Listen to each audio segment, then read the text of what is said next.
गरीब की हाय कैसे जिंदगी बर्बाद कर देती है। मुंशी रामसेवक भौहें चढ़ाए हुए घर से निकले और बोले, इस जीने से तो मरना भला है। मृत्यु को प्रायः इस तरह के जितने निमंत्रण दिए जाते हैं, यदि वह सबको स्वीकार करती, तो आज सारा संसार उजाड़ दिखाई देता। मुंशी रामसेवक चांदपुर गांव के एक बड़े रईस थे। रईसों के सभी गुण इनमें भरपूर थे। मानव चरित्र की दुर्बलताएं उनके जीवन का आधार थी। वह नित्य मुंसिफी कचहरी के हाथे में एक नीम के पेड़ के नीचे कागजों का बस्ता खोल एक चौकी पर बैठे दिखाई देते थे। किसी ने कभी उन्हें किसी इजलास पर कानूनी बहस या मुकदमे की पैरवी करते नहीं देखा, परंतु उन्हें सब लोग मुख्तार साहब कहकर पुकारते थे। चाहे तूफान आए, पानी बरसे, ओले गिरे, पर मुख्तार साहब वहां से टस से मस न होते। जब वह कचहरी चलते तो देहातियों के झुंड उनके साथ हो लेते। चारों ओर से उन पर विश्वास और आदर की दृष्टि पड़ती। सब में प्रसिद्ध था कि उनकी जीभ पर सरस्वती विराजती हैं। इसे वकालत कहो या मुख्तारी, परंतु यह केवल कुल मर्यादा की प्रतिष्ठा का पालन था। आमदनी अधिक न होती थी। चांदी के सिक्कों की तो चर्चा ही क्या, कभी कभी तांबे के सिक्के भी निर्भय उनके पास आने से हिचकते थे। मुंशी जी की कानूनदानी में कोई संदेह न था, परंतु पास के बखेड़े ने उन्हें विवश कर दिया था। खैर, जो हो, उनका यह पेशा केवल प्रतिष्ठा पालन के निमित्त था, नहीं तो उनके निर्वाह का मुख्य साधन आसपास की अनाथ, पर खाने पीने में सुखी विधवाओं और भोले भाले किंतु धनी वृद्धों की श्रद्धा थी। विधवाएं अपना रुपया उनके यहाँ अमानत रखती। बूढ़े अपने कपूतों के डर से अपना धन उन्हें सौंप देते, पर रुपया एक बार उनकी मुट्ठी में जाकर फिर निकलना भूल जाता था। वह जरूरत पड़ने पर कभी कभी कर्ज ले लेते थे। भला बिना कर्ज लिए किसी का काम चल सकता है। भोर को सांझ के करार पर रुपया लेते, पर वह सांझ कभी नहीं आती थी। सारांश, मुंशी जी कर्ज लेकर देना सीखे नहीं थे। यह उनकी कुल प्रथा थी। यही सब मामले बहुधा मुंशी जी के सुख चैन में विघ्न डालते थे। कानून और अदालत से तो उन्हें कोई डर न था। इस मैदान में उसका सामना करना पानी में मगर से लड़ना था। परंतु जब कोई दुष्ट उनसे भिड़ जाता, उनकी ईमानदारी पर संदेह करता और उनके मुंह पर बुरा भला कहने पर उतारू हो जाता, तब मुंशी जी के हृदय पर बड़ी चोट लगती। इस प्रकार की दुर्घटनाएं प्रायः होती थीं। हर जगह ऐसे ओछे लोग रहते हैं, जिन्हें दूसरों को नीचा दिखाने में ही आनंद आता है। ऐसे लोगों का सहारा पाकर कभी कभी छोटे आदमी मुंशी जी के मुंह लग जाते थे। नहीं तो एक कुजड़न की इतनी मजाल नहीं थी कि आंगन में जाकर उन्हें बुरा भला कहे। मुंशी जी उसके पुराने गाहक थे, बरसों तक उससे साग भाजी ली थी। यदि दाम न दिया जाए, तो कुजड़न को संतोष करना चाहिए था। दाम जल्दी या देर से मिल ही जाते, परंतु वह मुंहफट कुजड़न 2 ही बरसों में घबरा गई, और उसने कुछ आने पैसों के लिए एक प्रतिष्ठित आदमी का पानी उतार लिया।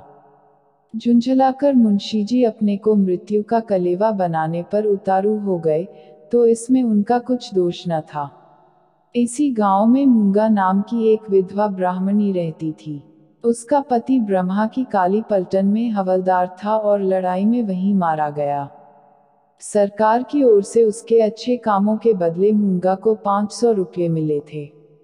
विधवा स्त्री, जमाना नाजुक था, बेचारी ने सब रुपये मुंशी रामसेवक को सौंप दिए, और महीने महीने थोड़ा थोड़ा उसमें से मांगकर अपना निर्वाह करती रही।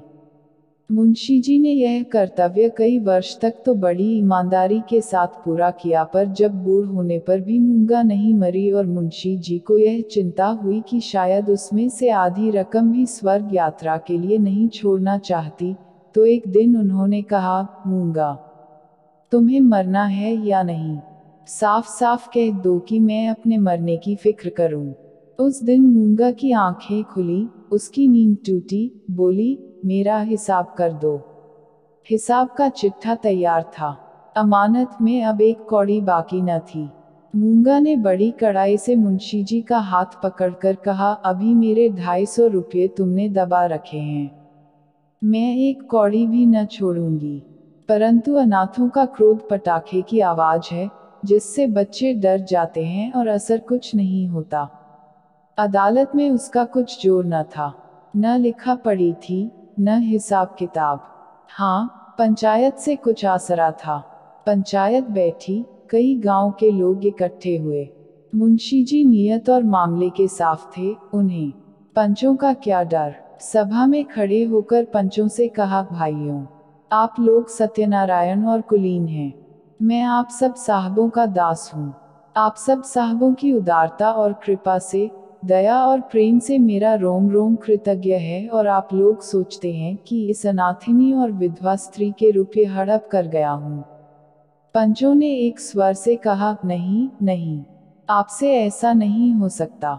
रामसेवक, यदि आप सब सज्जनों का विचार हो कि मैंने रुपये दबा लिए, तो मेरे लिए डूब मरने के सिवा और कोई उपाय नहीं। मैं धनाढ्य नहीं हूँ, न मुझे उदार होने का घमंड है, पर अपनी कलम की कृपा से, आप लोगों की कृपा से किसी का मोहताज नहीं हूँ। क्या मैं ऐसा ओछा हो जाऊंगा कि एक अनाथिनी के रुपये पचा लूं? पंचों ने एक स्वर से फिर कहा, नहीं नहीं, आपसे ऐसा नहीं हो सकता। मुंह देखकर टीका काढ़ा जाता है। पंचों ने मुंशी जी को छोड़ दिया। पंचायत उठ गई। मूंगा ने आह भरकर संतोष किया और मन में कहा, अच्छा अच्छा, यहाँ न मिला तो न सही, वहाँ कहाँ जाएगा। अब कोई मूंगा का डैक सुनने वाला और सहायक न था। दरिद्रता से जो कुछ डैक भोगने पड़ते हैं, वह सब उसे झेलने पड़े। वह शरीर से पुष्ट थी, चाहती तो परिश्रम कर सकती थी, पर जिस दिन पंचायत पूरी हुई, उसी दिन उसने काम न करने की कसम खा ली। अब उसे रात दिन रुपयों की रट लगी रहती।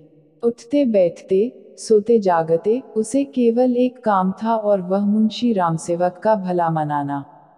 अपने झोपड़े के दरवाजे पर बैठी हुई वह रात दिन उन्हें सच्चे मन से असीसा करती। बहुधा अपने असीस के वाक्यों में ऐसे कविता के वाक्य और उपमाओं का व्यवहार करती कि लोग सुनकर अचंभे में आ जाते। धीरे धीरे मूंगा पगली हो चली। नंगे सिर, नंगे शरीर, हाथ में एक कुल्हाड़ी लिए हुए सुनसान स्थानों में जा बैठती। झोपड़ी के बदले अब वह मरघट पर, नदी के किनारे खंडहरों में घूमती दिखाई देती।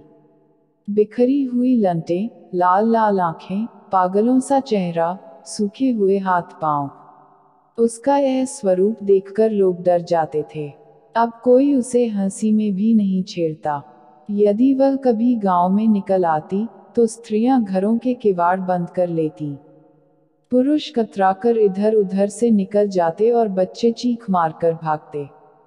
यदि कोई लड़का भागता न था, तो वह मुंशी रामसेवक का सुपुत्र रामगुलाम था। बाप में जो कुछ कोर कसर रह गई थी, वह बेटे में पूरी हो गई थी। लड़कों का उसके मारे नाक में दम था। गांव के काने लंगड़े आदमी उसकी सूरत से चिढ़ते थे, और गालियां खाने में तो शायद ससुराल में आने वाले दामाद को भी इतना आनंद न आता हो। वह मूंगा के पीछे तालियां बजाता, कुत्तों को साथ लिए हुए उस समय तक रहता, जब तक वह बेचारी तंग आकर गांव से निकल न जाती। रुपया पैसा, होश हवास खोकर उसे पगली की पदवी मिली, और अब वह सचमुच पगली थी। अकेली बैठी अपने आप घंटों बातें किया करती, जिसमें रामसेवक के मांस, हड्डी, चमड़े, आंखें, कलेजा आदि को खाने, मसलने, नोचने, खसोटने की बड़ी उत्कट इच्छा प्रकट की जाती थी, और जब उसकी यह इच्छा सीमा तक पहुंच जाती, तो वह रामसेवक के घर की ओर मुंह करके खूब चिल्लाकर और डरावने शब्दों में हांक लगाती, तेरा लोहू पीऊंगी। प्रायः रात के सन्नाटे में यह गरजती हुई आवाज सुनकर स्त्रियां चौंक पड़ती थीं। परंतु इस आवाज से भयानक उसका ठठाकर हंसना था। मुंशी जी के लहू पीने की कल्पित खुशी में वह जोर से हंसा करती थी। इस ठठाने से ऐसी आसुरिक उद्दंडता, ऐसी पाश्विक उग्रता टपकती थी कि रात को सुनकर लोगों का खून ठंडा हो जाता था। मालूम होता, मानो सैकड़ों उल्लू एक साथ हंस रहे हैं। मुंशी रामसेवक बड़े हौसले और कलेजे के आदमी थे।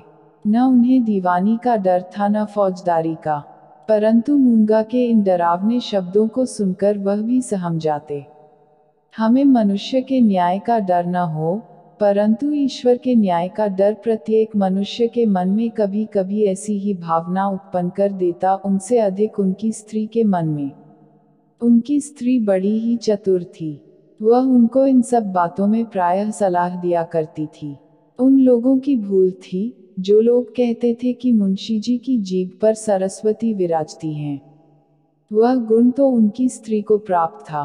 बोलने में वह उतनी ही तेज थी जितना मुंशी जी लिखने में थे, और यह दोनों स्त्री पुरुष प्रायः अपनी अवश दशा में सलाह करते कि अब क्या करना चाहिए। आधी रात का समय था। मुंशी जी नित्य नियम के अनुसार अपनी चिंता दूर करने के लिए शराब के 2-4 घूंट पीकर सो गए थे। यकायक मूंगा ने उनके दरवाजे पर आकर जोर से हाँक लगाई, तेरा लहू पीऊंगी, और खूब खिलखिलाकर हंसी। मुंशी जी यह भयावह ठहाका सुनकर चौंक पड़े। डर के मारे पैर थर थर कांपने लगे, कलेजा धक धक करने लगा। दिल पर बहुत जोर डालकर उन्होंने दरवाजा खोला, जाकर नागिन को जगाया। नागिन ने झुंझला कर कहा, क्या है, क्या कहते हो? मुंशी जी ने दबी आवाज से कहा, वह दरवाजे पर खड़ी है। नागिन उठ बैठी, क्या कहती है? तुम्हारा सिर क्या दरवाजे पर आ गई? हाँ, आवाज नहीं सुनती हो? नागिन मूंगा से नहीं, परंतु उसके ध्यान से बहुत डरती थी, तो भी उसे विश्वास था कि मैं बोलने में उसे जरूर नीचा दिखा सकती हूँ। संभल कर बोली, कहो तो मैं उससे 2-2 बातें कर लूं। परंतु मुंशी जी ने मना किया। दोनों आदमी पैर दबाए ड्योढ़ी में गए और दरवाजे से झांक कर देखा, मूंगा की धुंधली मूरत धरती पर पड़ी थी और उसकी सांस तेजी से चलती हुई सुनाई देती थी। रामसेवक के लहू मांस की भूख में वह अपना लहू और मांस सुखा चुकी थी। एक बच्चा भी उसे गिरा सकता था, परंतु उससे सारा गांव थर थर कांपता था। हम जीते मनुष्य से नहीं डरते, पर मुर्दे से डरते हैं। रात गुजरी, दरवाजा बंद था, पर मुंशी जी और नागिन ने बैठकर रात काटी। मूंगा भीतर नहीं घुस सकती थी, पर उसकी आवाज को कौन रोक सकता था? मूंगा से अधिक डरावनी उसकी आवाज थी। भोर को मुंशी जी बाहर निकले और मूंगा से बोले, यहाँ क्यों पड़ी है? मूंगा बोली, तेरा लहू पीऊंगी। नागिन ने बल खाकर कहा, तेरा मुंह झुलस दूंगी। पर नागिन के विष ने मूंगा पर कुछ असर न किया। उसने जोर से ठहाका लगाया, नागिन खिसियानी सी हो गई। हंसी के सामने मुंह बंद हो जाता है। मुंशी जी फिर बोले, यहाँ से उठ जा। न उठूंगी। कब तक पड़ी रहेगी? तेरा लहू पी कर जाऊंगी। मुंशी जी की प्रखर लेखनी का यहाँ कुछ जोर न चला और नागिन की आग भरी बातें यहाँ सर्द हो गईं। दोनों घर में जाकर सलाह करने लगे, यह बला कैसे टलेगी? इस आपत्ति से कैसे छुटकारा होगा? देवी आती है तो बकरे का खून पीकर चली जाती है, पर यह डाइन मनुष्य का खून पीने आई है। वह खून, जिसका अगर एक बूंद भी कलम बनाने के समय निकल पड़ती थी, तो अठवारों और महीनों सारे कुनबे को अफसोस रहता और यह घटना गांव में घर घर फैल जाती। क्या वही लहू पीकर मूंगा का सूखा शरीर हरा हो जाएगा? गांव में यह चर्चा फैल गई, मूंगा मुंशी जी के दरवाजे पर धरना दिए बैठी है। मुंशी जी के आगमन में गांव वालों को बड़ा मजा आता था। देखते देखते सैकड़ों आदमियों की भीड़ लग गई। इस दरवाजे पर कभी कभी भीड़ लगी रहती थी। यह भीड़ रामगुलाम को पसंद न थी। मूंगा पर उसे ऐसा क्रोध आ रहा था कि यदि उसका वश चलता, तो वह इसे कुएं में ढकेल देता। इस तरह का विचार उठते ही रामगुलाम के मन में गुदगुदी समा गई और वह बड़ी कठिनता से अपनी हंसी रोक सका। आहा, वह कुएं में गिरती तो क्या मजे की बात होती, परंतु यह चुड़ैल यहाँ से टलती ही नहीं, क्या करूं? मुंशी जी के घर में एक गाय थी, जिसे खाली दाना और भूसा तो खूब खिलाया जाता, पर वह सब उसकी हड्डियों में मिल जाता, उसका ढांचा पुष्ट होता जाता था। रामगुलाम ने उसी गाय का गोबर एक हांडी में घोला और सबका सब बेचारी मूंगा पर उड़ेल दिया। उसके थोड़े बहुत छींटे दर्शकों पर भी डाल दिए। बेचारी मूंगा लदफद हो गई और लोग भाग खड़े हुए। कहने लगे, यह मुंशी रामगुलाम का दरवाजा है। यहाँ इसी प्रकार का शिष्टाचार किया जाता है। जल्द भाग चलो, नहीं तो अब इससे भी बढ़कर खातिर की जाएगी। इधर भीड़ कम हुई, उधर रामगुलाम घर में जाकर खूब हंसा और खूब तालियां बजाईं। मुंशी जी ने व्यर्थ की भीड़ को ऐसे सहज में और ऐसे सुंदर रूप से हटा देने के उपाय पर अपने सुशील लड़के की पीठ ठोकी। सब लोग तो चंपत हो गए, पर बेचारी मूंगा ज्यों की त्यों बैठी रह गई। दोपहर हुई, मूंगा ने कुछ नहीं खाया। सांझ हुई, हजार कहने सुने से भी खाना नहीं खाया। गांव के चौधरी ने बड़ी खुशामद की, यहाँ तक कि मुंशी जी ने हाथ तक जोड़े, पर देवी प्रसन्न न हुई। निदान मुंशी जी उठकर भीतर चले गए। वह कहते थे कि रूठने वाले को भूख आप ही मना लिया करती है। मूंगा ने यह रात भी बिना दाना पानी के काट दी। लालाजी और ललाइन ने आज फिर जाग जाग कर भोर किया। आज मूंगा की गरज और हंसी बहुत कम सुनाई पड़ती थी। घरवालों ने समझा, बला टली। सबेरा होते ही जो दरवाजा खोलकर देखा, तो वह अचेत पड़ी थी।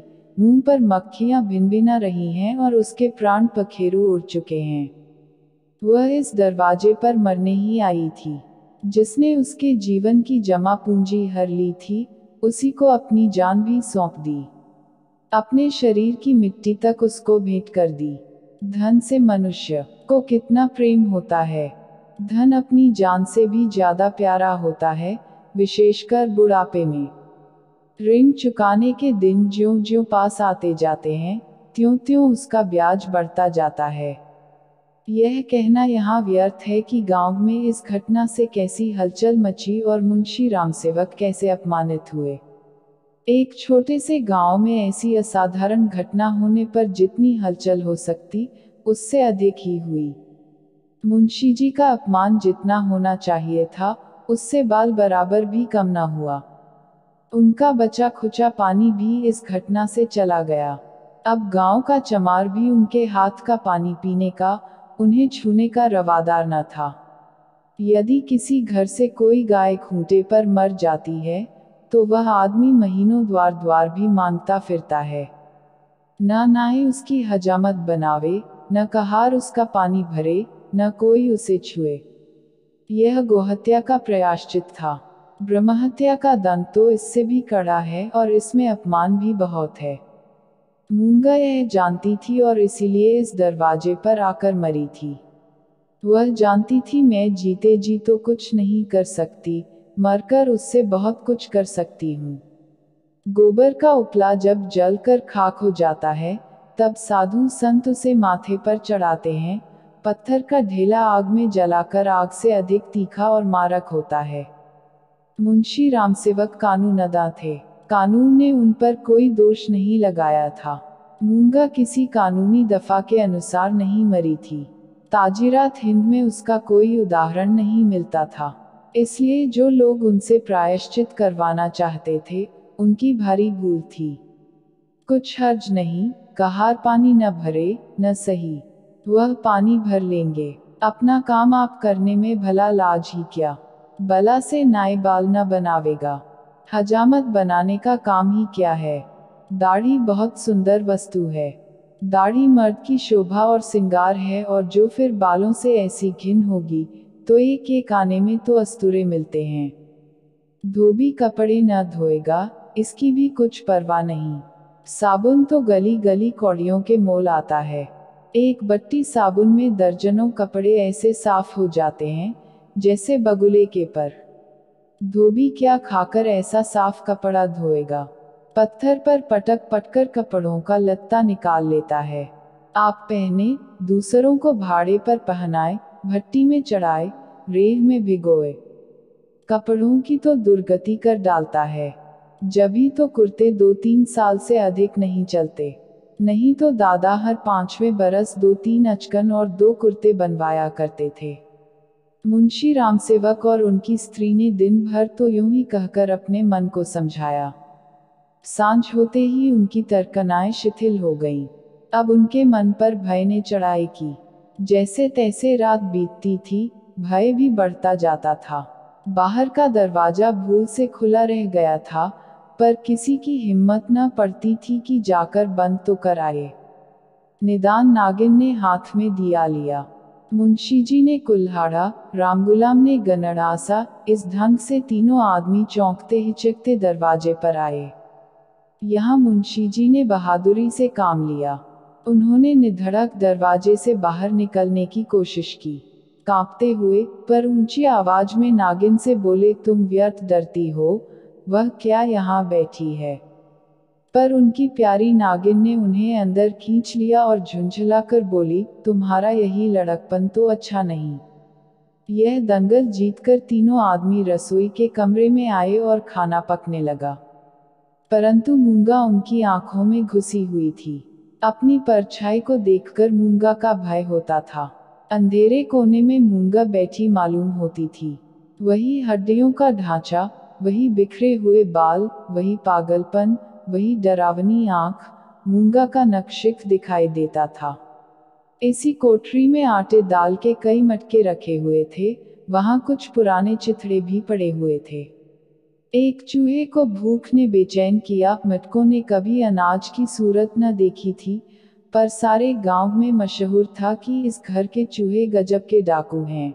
तो वह उन दानों की खोज में, जो मटकों से कभी नहीं गिरे थे, रेंगता हुआ इस चिथड़े के नीचे आ निकला।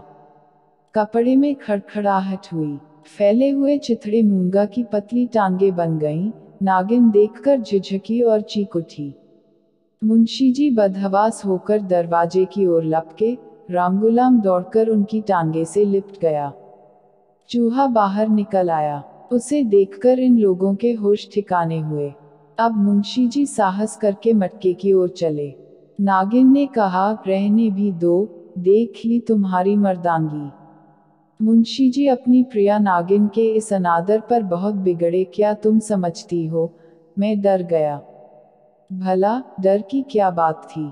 मूंगा मर गई, क्या वह बैठी है।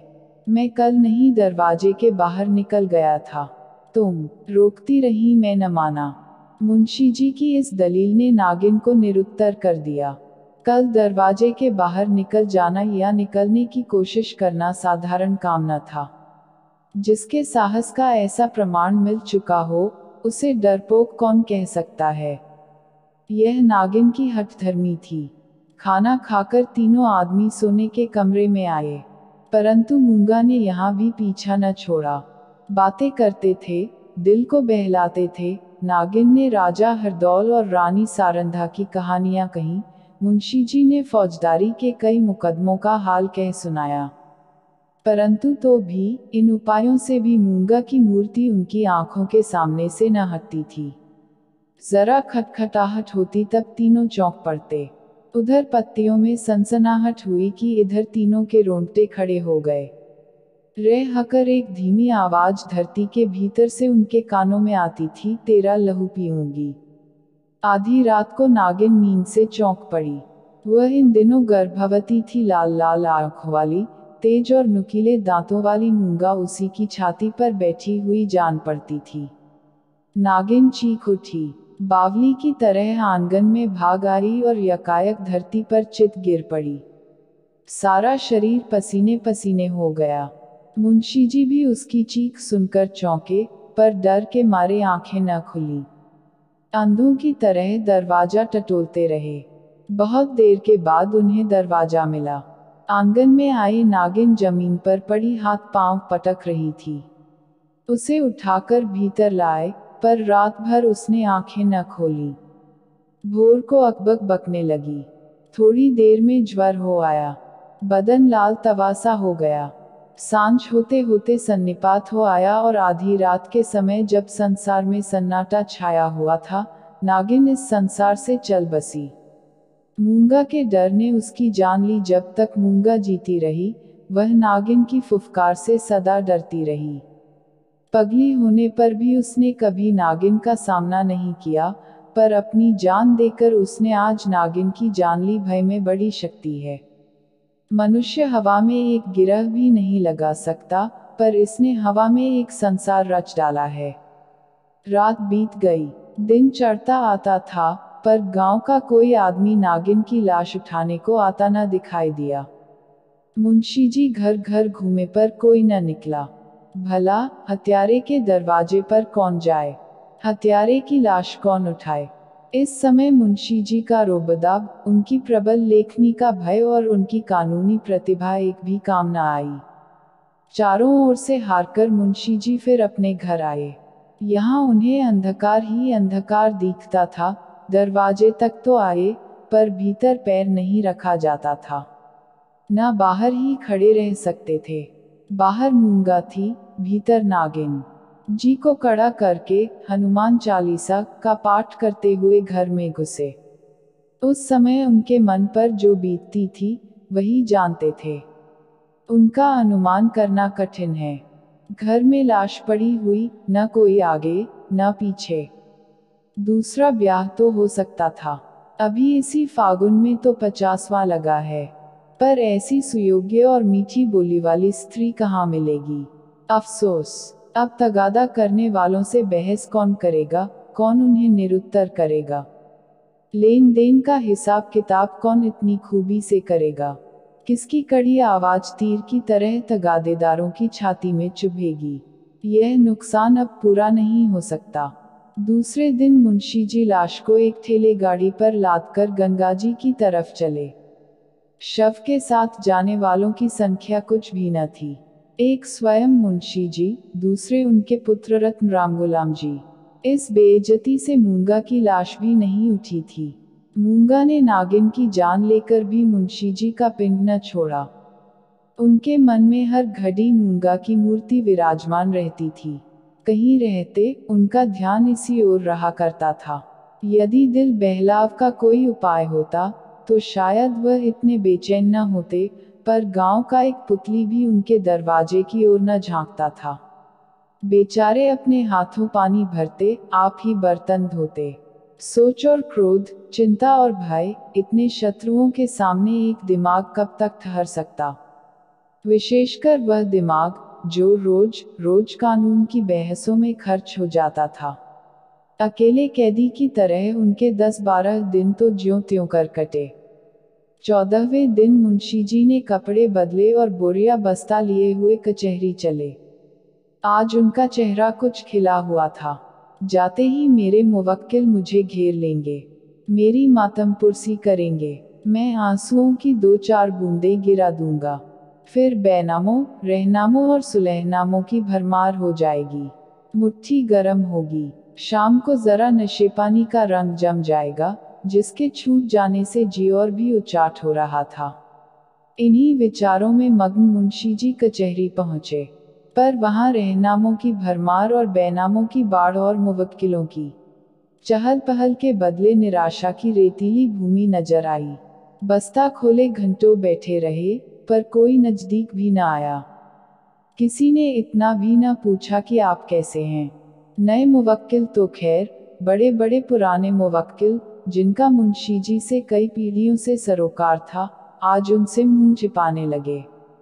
वह नालायक और अनाड़ी रमजान, जिसकी मुंशी जी हंसी उड़ाते थे और जिसे शुद्ध लिखना भी न आता था, गोपियों में कन्हैया बना हुआ था। वाह रे भाग्य! मुवक्किल यूं मुंह फेरे चले जाते हैं, मानो कभी की जान पहचान ही नहीं। दिन भर कचहरी की खाक छानने के बाद मुंशी जी अपने घर चले। निराशा और चिंता में डूबे हुए ज्यों-ज्यों घर के निकट आते थे, मूंगा का चित्र सामने आता जाता था। यहाँ तक कि जब घर का द्वार खोला और 2 कुत्ते, जिन्हें रामगुलाम ने बंद कर रखा था, झटपट बाहर निकले, तो मुंशी जी के होश उड़ गए, एक चीख मारकर जमीन पर गिर पड़े। मनुष्य के मन और मस्तिष्क पर भय का जितना प्रभाव होता है, उतना और किसी शक्ति का नहीं। प्रेम, चिंता, निराशा, हानि, यह सब मन को अवश्य दुखित करते हैं। यह हवा के हल्के झोंके हैं और भय प्रचंड आंधी है। मुंशी जी पर इसके बाद क्या बीती, मालूम नहीं। कई दिन तक लोगों ने उन्हें कचहरी जाते और वहां से मुरझाए हुए लौटते देखा। कचहरी जाना उनका कर्तव्य था और यद्यपि वहां मुवक्किलों का अकाल था, तो भी तगादे वालों से गला छुड़ाने और उनको भरोसा दिलाने के लिए अब यही एक लटका रह गया था। इसके बाद वह कई महीने तक दिख न पड़े। बद्रीनाथ चले गए। एक दिन गांव में एक साधु आया, भभूत रमाए, लंबी लंबी जटाएं, हाथ में कमंडल। इसका चेहरा मुंशी रामसेवक से बहुत मिलता जुलता था। बोलचाल भी अधिक भेद न था। वह एक पेड़ के नीचे धूनी रमाए बैठा रहा। उसी रात को मुंशी रामसेवक के घर धुआं उठा, फिर आग की ज्वाला दिखने लगी और आग भड़क उठी। गांव के सैकड़ों आदमी दौड़े, आग बुझाने के लिए नहीं, तमाशा देखने के लिए। एक गरीब की हाय में कितना प्रभाव है। रामगुलाम मुंशी जी के गायब हो जाने पर अपने मामा के यहाँ चल गया और वहाँ कुछ दिनों रहा, पर वहाँ उसकी चाल ढाल किसी को पसंद न आई। एक दिन उसने किसी के खेत में मूली नोची। उसने 2-4 धौल लगाए। उस पर वह इस तरह बिगड़ा कि जब उसके चने खलिहान में आए, तो उसने आग लगा दी। सारा का सारा खलिहान जलकर खाक हो गया। हजारों रुपयों का नुकसान हुआ। पुलिस ने तहकीकात की, रामगुलाम पकड़ा गया। इसी अपराध में वह चुनार के रिफॉर्मेटरी स्कूल में मौजूद है।